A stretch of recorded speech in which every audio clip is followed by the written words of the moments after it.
Hello and welcome to Wealth of Advice Market Update on the 30th of September 2022.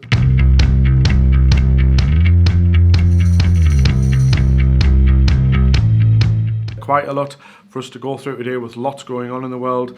My colleague Matthew is assisting me in recording certain sections of this update. The main overview of what we're going to discuss today you'll see on the screen now. We're going to look at what happened in the mini budget, what's happened to the pound, the US dollar. You're hearing, the pound's weakening the dollar against the dollar. It's not just a one-way story. The dollar is strengthening. We'll go through the reasons why the dollar's strengthening, not just against the pound, but many other currencies around the world. There was that main headline on Tuesday and Wednesday regarding the Bank of England and the Bank of England having to save pension funds. Main thing to point out this at the overview stage of this, that is not the pension funds per se that you invest into. It is the big pension funds of Rolls-Royce, BT, BP, all these huge companies that will invest in UK government gilts. There was some big problems with those the other day, which the Bank of England hopefully resolved. This afternoon, coming to record this, there's main news coming through that Russia has annexed certain parts of the Ukraine. Hong Kong is reopening across in Asia. The next big thing to reopen after that will be China, which is massive. And as I say, I'll come and explain why I think that's going to be massive for all sorts of reasons. And as usual, finish off looking at the usual market performance graphs. So let's first look at what happened in the mini budget last Friday. Firstly, from a purely selfish point of view, when I was watching the mini budget, I was thinking this is good. He's reduced corporation tax, which will obviously affect my business. So I won't be paying 25% corporation tax. It'll just be the 19% I've been used to paying. So you think that's great. First glance, you then start to read immediately after the implications of what's just been announced and the fact that there was no major planning looked into the fact that these are unfunded tax cuts. And at a time of when the Bank of England is looking to control inflation by raising interest rates, so you're trying to dampen people spending money by rising interest rates, he's the Chancellor doing the complete opposite of trying to stimulate growth in the economy by giving tax cuts. So basically the left hand and the right hand are doing totally different things. People have now said they don't know what either side was wanting to achieve. Yes, you've got an independent Bank of England, but the number 11, the Chancellor, should be working in tandem with that. Keir Starmer has been calling for the government to recall Parliament, abandon this budget before any more damage is done. I don't think they're going to do that. The IMF made an announcement on Tuesday night, which is very unusual for the IMF. The IMF, let's remember, would come in if the Bank of England got into major difficulty. And the fear is in the City of London is that the Bank of England and the UK government bonds, for example, all confidence will be lost in those. On Wednesday, we saw the Bank of England buy £65 billion worth of government bonds to shore up the market, restore confidence. So basically, there's never been a mini budget, I believe, in history that's had such big ramifications. And clearly, these tax cuts aren't the best thing for the country right now to try and get inflation under control. That's not to say once we have inflation under control you should do tax cuts to try and stimulate the economy. That's the Tory way of running a country, is low taxes to try and get high growth. But it was just believed that it was done at the wrong time, really. And as I say, markets didn't like that. The Treasury has said that they are going to stick to their timetable of a medium-term fiscal plan on the 23rd of November. I would be absolutely amazed from what I've read and heard this week that we will not have an announcement sooner than that. I can't see how you can go. It's the 30th of September today, so that's 54 days from now before this would happen. I'd be amazed if that were the case. So it has caused a lot of shockwaves across many markets, and now we're looking at the after effect of that. One of the situations that it brought to play was the fact that confidence in sterling fell and the pound weakened. It went down to $1.03 during the night of I think it was Monday into Tuesday. As many of our clients who watch the snow, as I do, like going across on holiday to America, and I'm looking at this thinking, God, how many dollars am I going to need to acquire to go on my next trip? Because and I was jokingly saying to a client recently, it's $7 for a pint of Guinness in a particular place to go. It's effectively £7 a pint now, whereas when it was $1.40 just a year ago, you were getting a 40% knock off that. So what's that? £4.50. It's a massive difference for a tourist going there. Now think about what it's like for companies in the UK who are importing goods from the US. You're paying a lot more for them because the pound's so weak. Oil, gas, other major commodities are traded in dollar terms. So although the oil and gas price is coming down, which is good for our inflation problem, the fact that the pound is now weaker against the dollar means you're still paying more for oil and gas. So it's not helping that problem. So again, jumping back to what that mini budget did, by weakening the pound, you're causing bigger problems. I must say, since the pound fell to $1.03 during the Tuesday night, it has rallied. The 65 billion that went into government bonds on Wednesday saw the pound go back up. This morning it was up to $1.12. I think it's come away slightly this afternoon after what's happened with Ukraine and such like. But the pound being weak is not good for many reasons, not just the tourists like myself who looks at it for selfish reasons, but for UK companies and also other countries around the world, because it's not just the pound that's weakening against the dollar, it's other currencies. So the event I was at on Wednesday, there was a foreign exchange expert talking on the stage, and he believes that the pound and other major currencies around the world are around about 50% weaker against the dollar than what they actually should be. The dollar has strengthened massively. The question may be, why is that? Well, it's not just the fact that we had a mini budget that wasn't very good last Friday. It's the fact that there is the war in Ukraine. The dollar is the safe haven currency of the world. You couple that with the fact that the Federal Reserve has rose interest rates quite quickly in America, and you can get a 4% rate on your cash deposits, 2% in the UK. If you have a big pile of cash, where are you going to put it? I'll put it in dollars. It's a safer currency and I'm getting a better interest rate.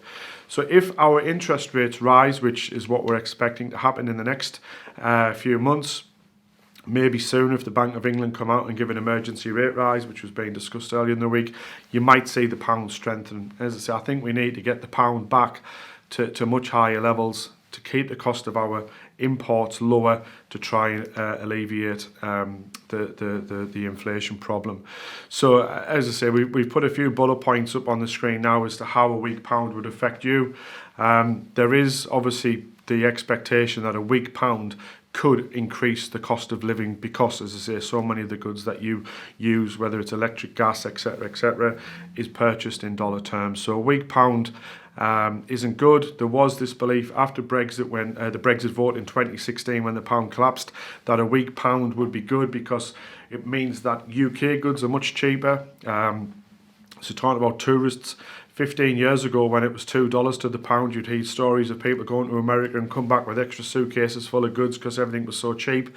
You're now seeing Americans, for instance, coming to our country and buying all sorts and going back with much more. Well, it's not just the tourists who are coming to the UK and buy lots of things, it's big US companies, and there is a fear that we could end up selling too much of UK companies, because if you're an American business, for example, and you want to buy a UK rival, etc., you're getting them 30-40% cheaper than what you did last year. So in certain respects it can boost business, but in other respects it can be a worry. And if the pound were to continue to fall, you're going to see a lot more of that. There was a story in one of the papers, I think it was the Evening Standard, I read on the train home on Wednesday, was of a property sale that went through in London recently, £80 million, and the American who bought it said this is $20 million cheaper than what it would have been if I bought it last year, so I'm piling in now. So those opportunities are going to continue for overseas investors while the pound remains so weak, which long term I don't think is good for anyone.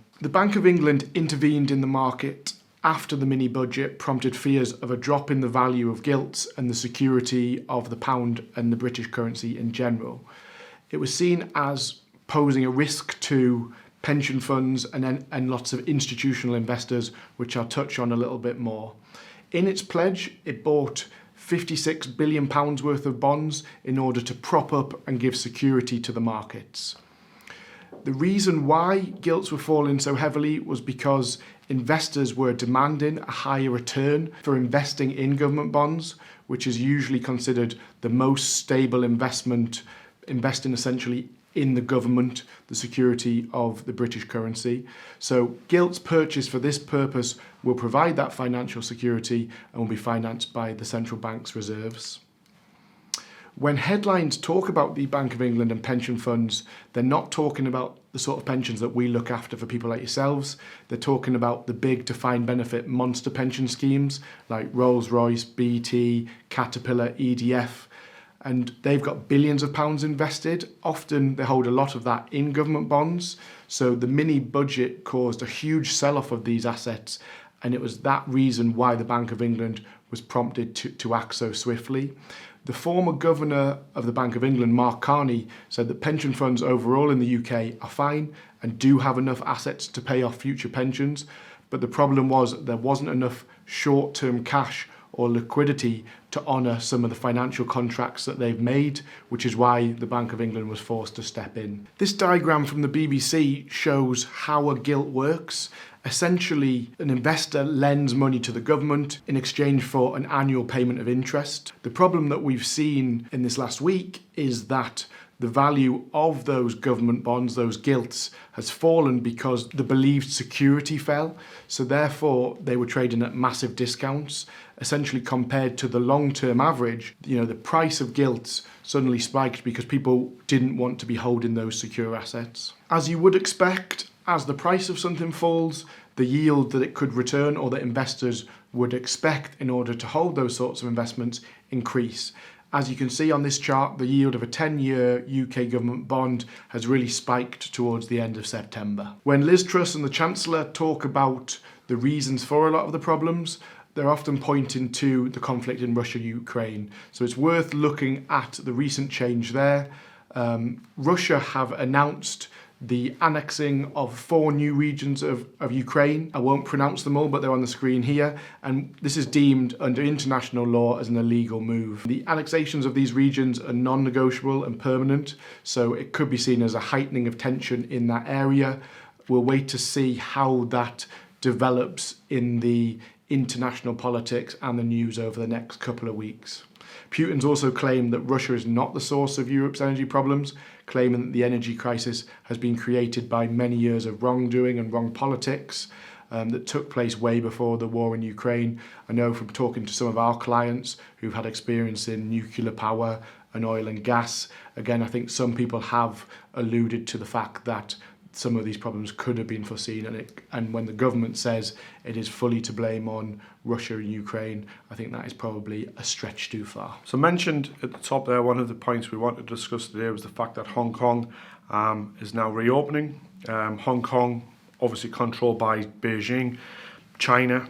So China will start to reopen, we're led to believe, maybe after their next round of elections, which is on the 16th of October. But Beijing officials who were responsible for Hong Kong have now given the blessing, if you like, to abandon COVID-19 controls. I think a lot of people watching this based in the UK think of COVID-19 as that thing that ended maybe last year. You certainly don't see people walking around with masks on to a great extent, and there's no restrictions on what we do. Travel restrictions have been eased by and large. Again, the event I was at on Wednesday, there was a fund manager there who has lived in Hong Kong all his life, and he was explaining that on Wednesday the flight he took to London was the first time he's flew internationally in 3 years, and he's been locked down for that entire period. And now this is massive, and as I said, the thing that came out for me listening to this guy talk about funds that invest in that part of the world, he was saying there's so many share prices and companies over there that are really low because they've been in lockdown for so much. On another session that I went to, you heard a US fund manager speak who said part of the inflation problem in the US is they normally sell 18,000 new cars every month. At the moment, they can only manufacture and get 13,000 cars because there is a shortage of supplies, parts, components, etc., imported cars. And that big problem comes from the fact that China is still under lots of lockdown across their entire country. They're trying to get this COVID zero still, or they were, but there was a province only recently that was mentioned which has a population of 28 million that was completely locked down after 10 COVID cases were reported. Why is China taking that response?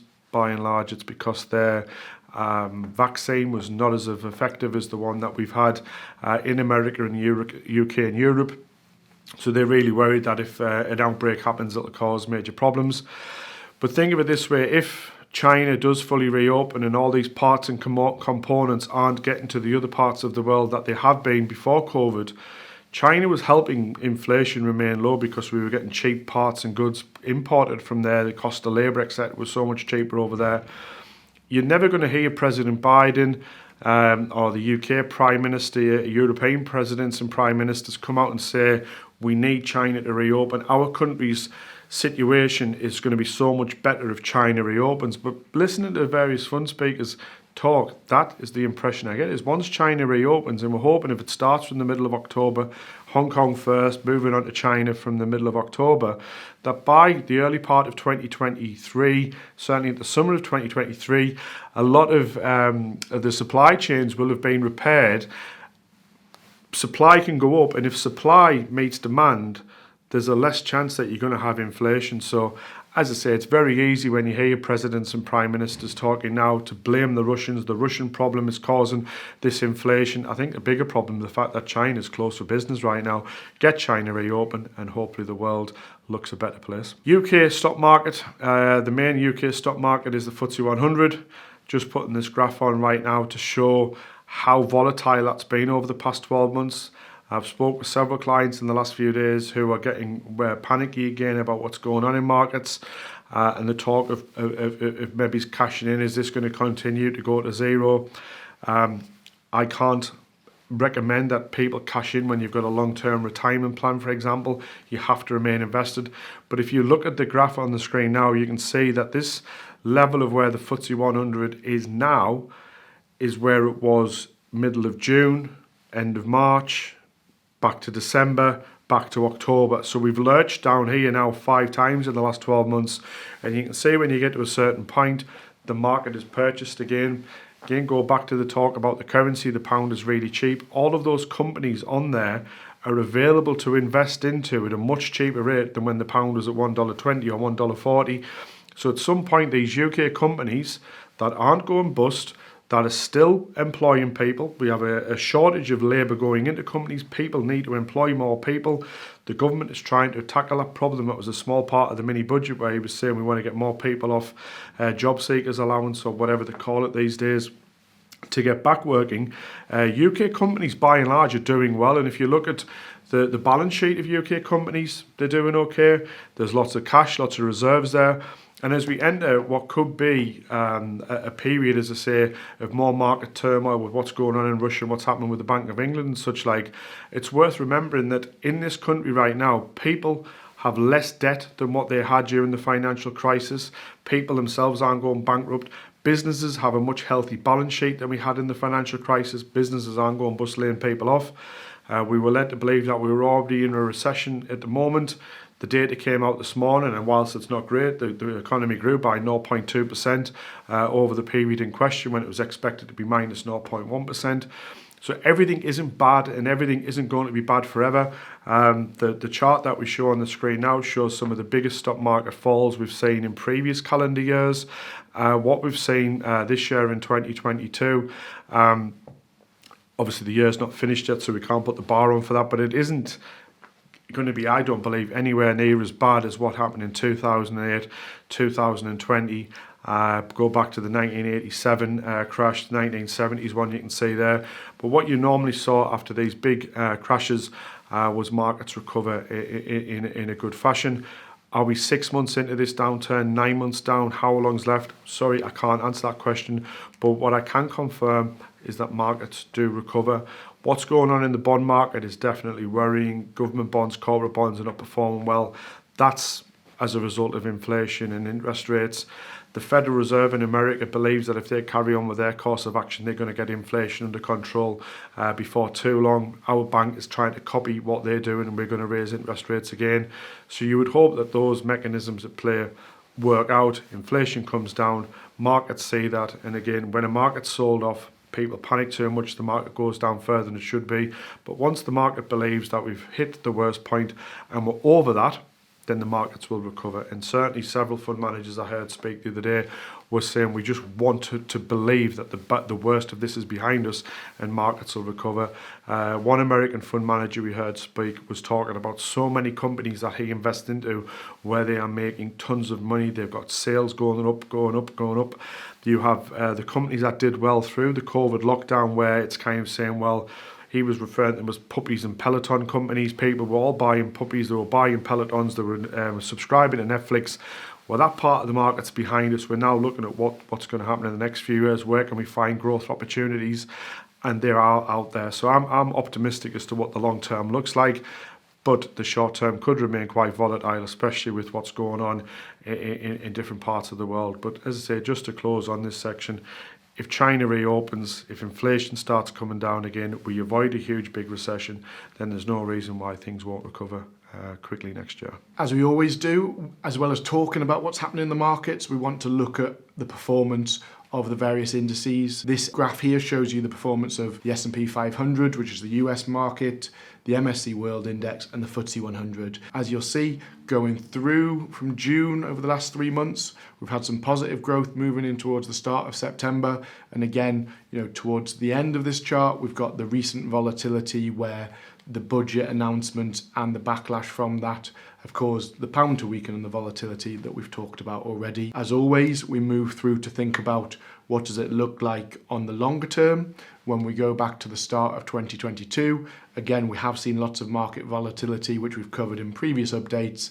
And again, the volatility on the recent time can be seen there towards the right of the chart. With the power of hindsight, we go back for the 5 years where COVID becomes that big dip that you can see there just above April 20 on the chart. And as you can see, those equity markets have pulled up. It tends to be that the recent impacts in terms of the pound and gilts has had a really big impact on debt and fixed interest. But as you can see here, the equity portion of our portfolios can still add some of that value, and that's why we always want diversified portfolios for our clients. So thanks again for listening to another Wealth of Advice market update. Thank you for Matthew and his input into it this week. There was a lot to go through. If anyone has any follow-up questions, queries, please drop us a line through the usual channels. There is lots going on. We are in communication with lots of fund managers all the time. I've had several emails this afternoon from fund managers wanting to talk to me about certain things. So we are got our ears to the ground. Again, if any changes need to be made, there will be, and we'll be in touch at the appropriate times to do that. Thank you.